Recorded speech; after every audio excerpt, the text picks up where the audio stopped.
Opel's Black Widow. In the late 1960s, it spread fear and awe on German racetracks. Now, it's back.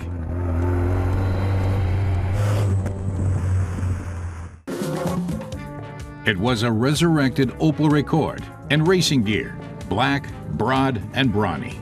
Opel and racing fans may remember the legendary car from more than 40 years ago. Here, the replica heads out for its first drive.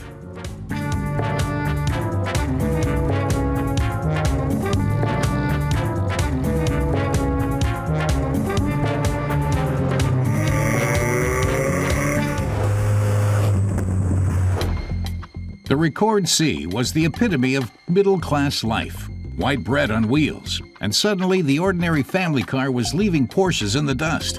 And racing greats like Erich Bitter and a young Niki Lauda were in the driver's seat. The recreated Black Widow takes to the asphalt of the handling course at Opel's Dudenhofen Test Center.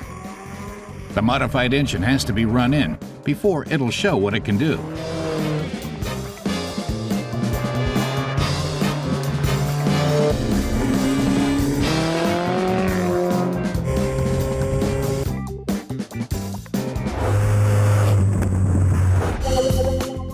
Opel's first post-war racing car was built in Rüsselsheim in 1967 without GM's approval. It was a creation of Opel designer Anatoly Lapine.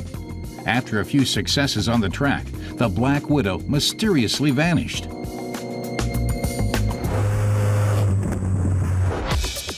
Now, Opel Classic's Jens Cooper has built a replica of the original.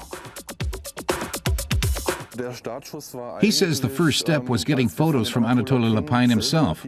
Hardly any other information was available, not from the archive nor private sources, but Lapine provided a flood of information. Und dann hatten wir auf einen Schlag eine Flut von Informationen. Lapine personally drew up the rear axle design on a Meals on Wheels menu. Opel's Classics department gave the go-ahead, and Jens found a 1966 Opel Rekord to serve as the basis. Many of the Black Widow's components had been custom-made, and to make the replica as true to the original as possible, they had to be made again. The project took 3 years. In 1967, a 180-horsepower engine in a 900-kilo car produced a sensational power-to-weight ratio, especially for a dowdy Opel sedan. And for the time, it handled like a champion. Mag wheels and the special rear axle design played their part too.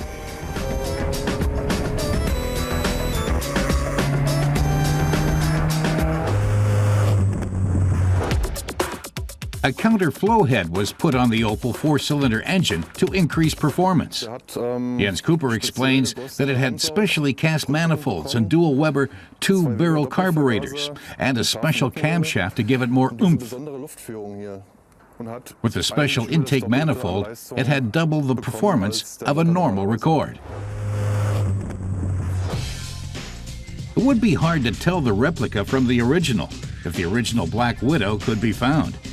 Team leader Kirk Bagman, a former Opel dealer and racing legend in his own right, was looking after the car during the time Niki Lauda was driving it. He remembers the car was in the courtyard without its engine. They had been on the Formula 5 circuit in Europe and suddenly the car vanished. To this day, nobody knows if it was stolen or what exactly happened to it.